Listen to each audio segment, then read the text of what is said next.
Imposter syndrome is so real.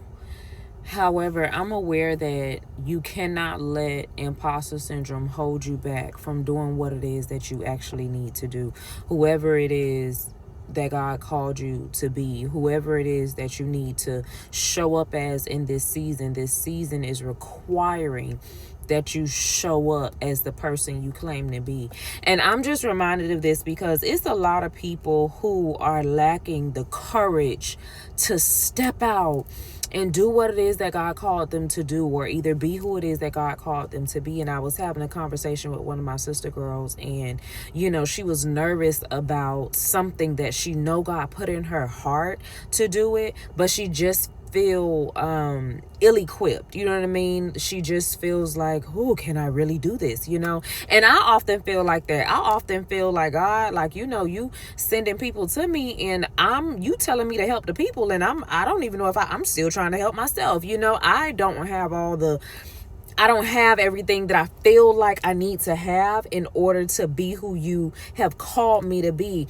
And that's that imposter syndrome. That's that fine line between God showing you who you are versus what you actually see yourself as, versus your internal being. You actually like conceptualizing that, oh gosh, like to me, I'm just Whitney.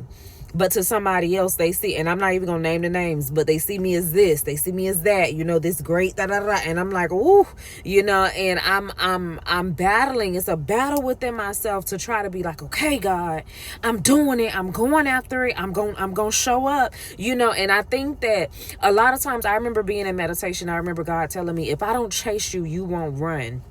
And that's what happens with so many of us Christians. We get stuck in a place where is putting pressure on us to step forward, to come into the light, to pop out, to turn it up a notch, to actually be who it is that God is calling you to be.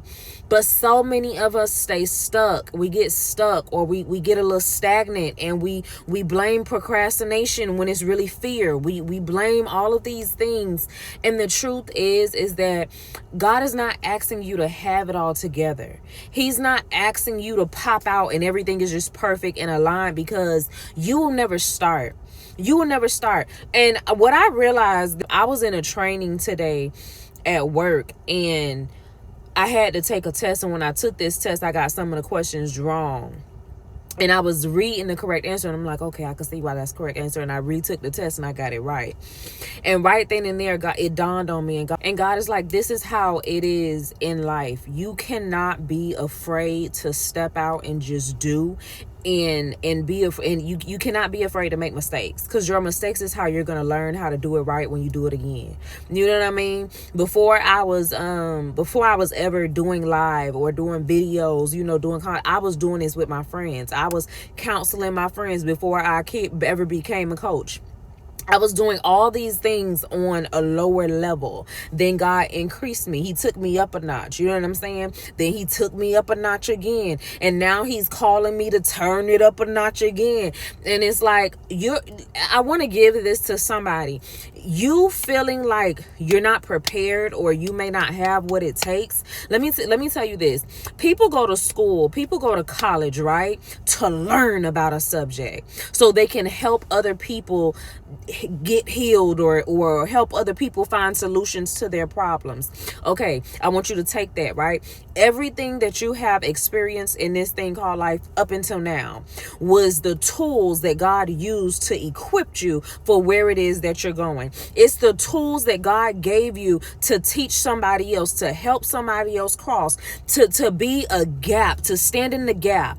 That people need what you have. You have experience, baby. You have experience, and your experience is knowledge, right? So that's why you have to take whatever it is that you've been through. And this is when the Bible says he works all things together for our good, right? Because somebody who may have been through, bad relationships. Okay, you could become a relationship expert. Somebody who had 5 cars and all your cars done broke down. You done learn how to change tires. You done learn how to do all this stuff. You done learn all these hacks. Okay, well, that's your ministry. You know what I'm saying? Somebody who, probably had bad credit, and you had to figure out how you was going to do this, how you going to do that, and you had to work on your own credit. Okay, that's the tools God gave you to become a credit repairer. You get what I'm saying? Stop thinking that you're ill-equipped or you're uncertified. Stay on the road that you're on, and God will increase you. He will increase you the same way how in this time that you're in right now, like you have learned different things along the way, and God is still building. You know what I'm saying? You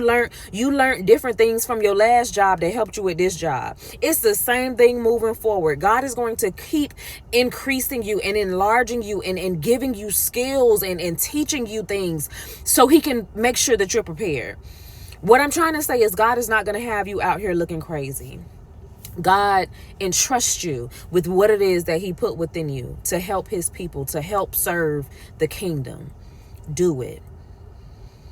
Do not let imposter syndrome hold you back or keep you from being who God called you to be or doing the things that God called you to do. I'm praying for you. I'm rooting for you. I love you.